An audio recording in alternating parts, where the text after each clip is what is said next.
অর্পণ ও তর্পণের মধ্যে পার্থক্য কি আসুন জেনে নিই। অর্পণ শব্দের অর্থ হল সমর্পণ, অর্থাৎ দেবতাদের প্রতি শ্রদ্ধা ও ভালোবাসা সহকারে পুষ্প, জল, নৈবেদ্য ইত্যাদি নিবেদন করা। এর উদ্দেশ্য হল দেবতাকে প্রসন্ন করা এবং তাদের আশীর্বাদ লাভ করা। অর্পণের সবচেয়ে গুরুত্বপূর্ণ দিক হল ভক্তি ও সমর্পণের অনুভূতি। অন্যদিকে তর্পণ শব্দের অর্থ হল তৃপ্ত করা। পিতৃপক্ষের সময় জল, তিল, দুধ ও কুশ অর্পণ করে প্রয়াত পূর্বপুরুষদের আত্মাকে তৃপ্ত করা হয়, যাতে তারা শান্তি ও সন্তোষ লাভ করেন। এর উদ্দেশ্য হল পূর্বপুরুষদের প্রতি দায়িত্ব পালন করা এবং কৃতজ্ঞতা প্রকাশ করা। গরুড় পুরাণে উল্লেখ রয়েছে যে শ্রাদ্ধ ও তর্পণের অনুষ্ঠান সম্পন্ন করলে পিতৃপুরুষদের আত্মা প্রেতজনি থেকে মুক্ত হয়ে মোক্ষ লাভ করে।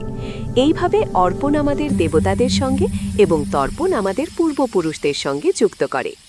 আপনি কি এগুলো আগে থেকেই জানতেন? কমেন্টে অবশ্যই জানান। ভিডিওটি ভালো লেগে থাকলে লাইক করুন, শেয়ার করুন। রাধে।